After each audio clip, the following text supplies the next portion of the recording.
The man of wealth, thus becoming the mere trustee and agent for his poorer brethren, bringing to their service his superior wisdom, experience, and ability to administer.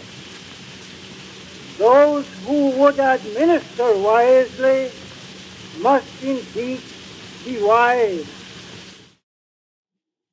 The man of wealth, thus becoming the mere trustee and agent for his poorer brethren, bringing to their service his superior wisdom, experience, and ability to administer. Those who would administer wisely must indeed be wise. Well, first answer to that, I guess, is that every night I'm up till brewing coffee at about midnight.